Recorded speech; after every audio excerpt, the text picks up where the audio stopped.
Full disclosure, I originally made an unscripted version of this that I recorded on a whim, but I just don't like listening to myself in that format, so I'll be splicing in parts captured from my unedited rant in with this scripted one.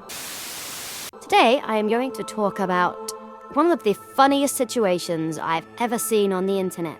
Some of you will have already recognized what I'm talking about from my thumbnail. It's Amelia, a fictional character created by Laver in collaboration with Prevent.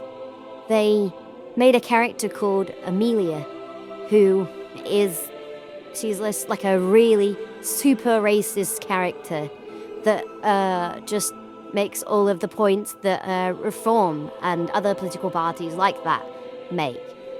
And it really didn't work. Because they also made Amelia a attractive goth girl, let's say. And now she's become the symbol of the revolution. Now, let me make something very clear. I loathe Prevent. There absolutely will be bias here, and I will not apologize for it.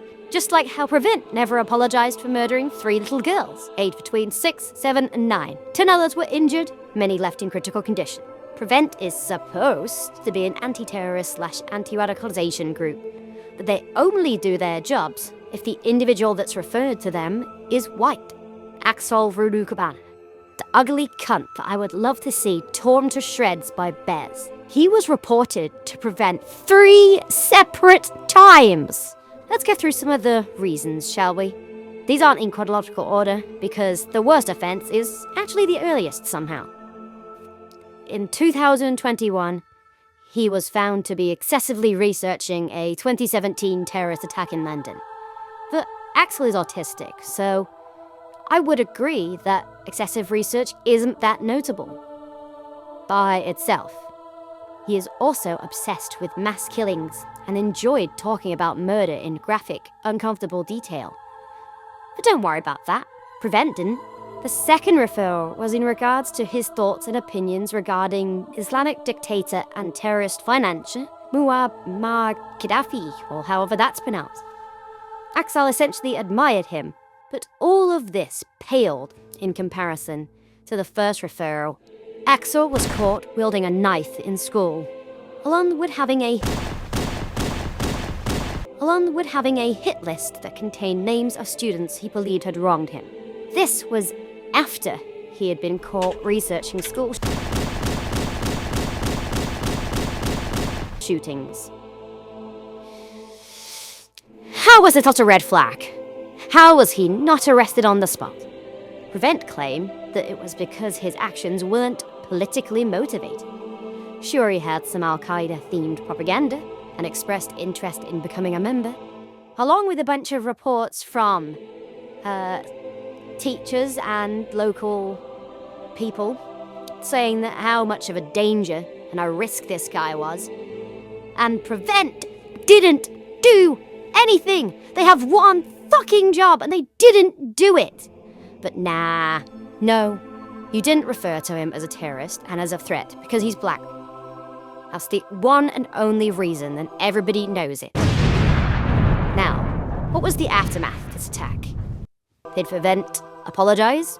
Did they say, "We regret that we mishandled the case"? No. In fact, they said nothing. Not one fucking thing. They acknowledged it was a mistake, didn't apologize for their mistake. They were just, no, oh well, shit, they're dead, whatever, surprise.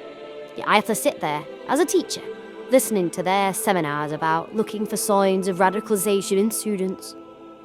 I refuse to listen. Until they publicly apologize for their catastrophic failure, I refuse to forgive them or listen to anything they say. Which seems fitting, given the video game they made last week. Editing Lyra here, I just realized I didn't actually mention that this is from the Pathways game. Pathways is a radical left video game developed by Labour and Prevent that was funded by the taxpayers.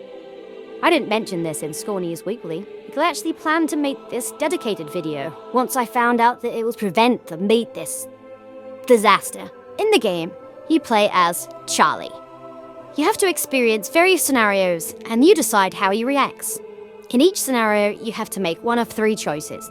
There is a good choice, a neutral choice, and a bad choice.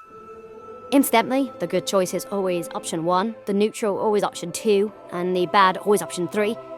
But don't worry. I'm sure kids won't figure this out instantly and then speedrun it so they can go and play whatever other games they want. But, in fact, don't worry, because kids won't be doing anything with it, as adults got their hands on the game first. It was quickly discovered that the good answer was to always just stick your head in the sand and not question anything at all. Many YouTubers picked this up and deliberately tried to get the worst ending just to see what would happen. But they got confused as the bad choices, apart from one, were often just common sense, and the one time where it wasn't a good option was because they offer you a mysterious file to open, and people didn't want to open it because it might contain a virus, not because they were worried about what was actually in the video itself. The propaganda they keep mentioning throughout this game. Evil right-wing propaganda. The propaganda this game is obsessed with is actually just standing up for British values. Fun fact, British values is only ever mentioned as a negative in this game. Something the retard that wrote this crap clearly forgot to take into consideration. Now, let's talk about the star of the show.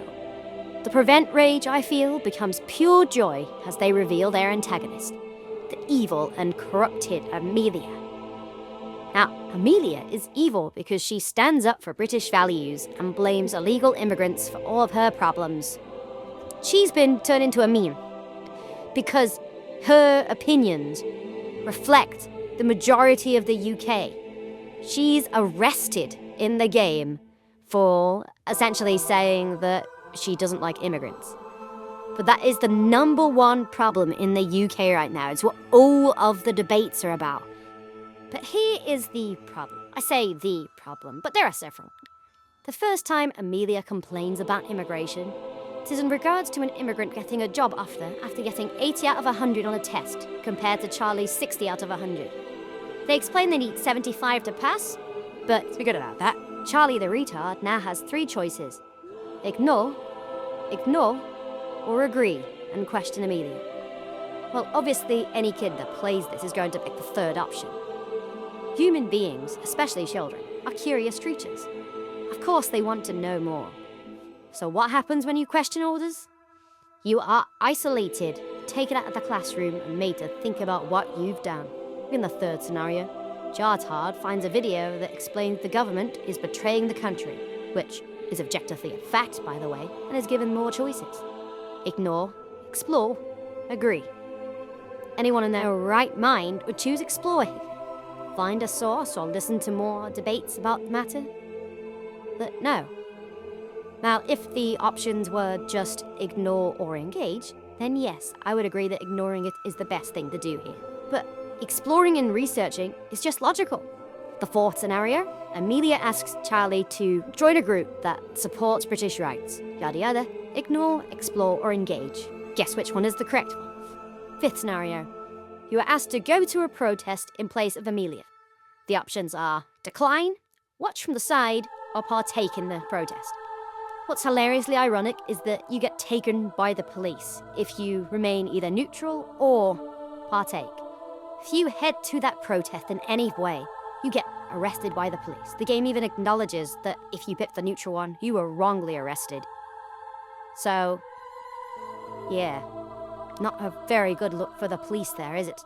So, in Prevent's ideal world, you are captured for watching a protest, but not for trying to assassinate your classmates. Well done. I'm sure that'll encourage people to go on your side. So now we come to the ending of the game. If you chose the bad ending, all of your friends randomly abandon you. Despite this scene here, which shows that, well, you look at that. Look at who one of Amelia's friends is. It's the illegal immigrant, it is the immigrant they mentioned from before. So, because you were too lazy to make more characters for the game, you've actually ended up shooting yourself in the foot, even without all of the other stuff involved. There's a very interesting thing with all the choices in this game. If you pick the bad option, and it claims that Charlie gets a lot of likes, shares, and even more friends. That's what any kid would want. It's instant gratification. Kids notoriously don't have very good foresight. I know they were trying to give the it will be better in the long run vibe, but the only penalty Charlie receives in the extremist ending is getting arrested, whereas he is ridiculed, loses friends, and is a goody two-shoes with bad grades in the positive ending. Labor and prevent. Get a grip. Your game rewards you for making what you deem is the bad decision.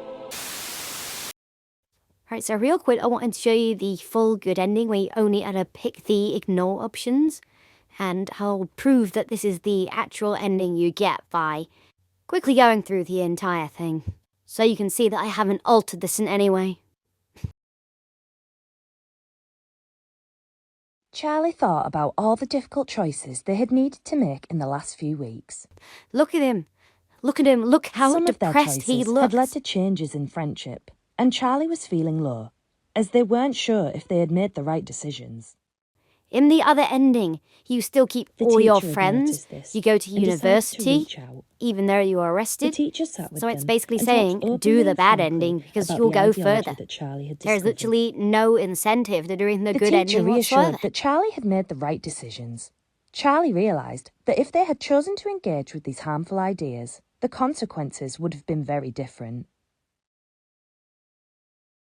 Your antagonist is the arbiter of common sense. No one wants to be associated with the left because you lack basic common sense.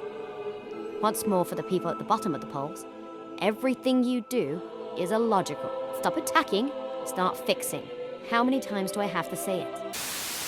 I think that Labour, and especially Prevent, need to be punished for their idiocy. Amelia needs to become the new icon of the right, and not just for the memes. She is a blessing, a divine weapon that the left cannot defend against. I don't think people realise the political power this woman has. Labour and Prevent can't even address the problem because it damages them every single time they do. Like, imagine this. There's an entire protest and all of them are holding signs of Amelia. When the BBC report on this, well, that's just it. They can't. Because if they did, something like this would happen. Right, so here we see the protesters are waving a flag of Amelia, a character originally created by Labour. Cut off the cameras. Didn't you hear me? I said cut off the cameras, you bastards. You want to go to jail, do you? Remember that curiosity thing? People will look up why a left-wing character is now the symbol of the right. When they see that the government were attempting to indoctrinate our children, that 11% approval rating will further drop. We shall use the radical left to destroy the radical left. We can call it Operation Prevent Labour. Fellow teachers, please don't show it to your class. At least not without context. As teachers, we're not allowed to have our political views shared. So if the right wing can't give our balanced views, why should the left be able to force their unbalanced, extremely harsh, borderline illegal views that encourage children not to think for themselves and do their own research? It's immoral and illogical.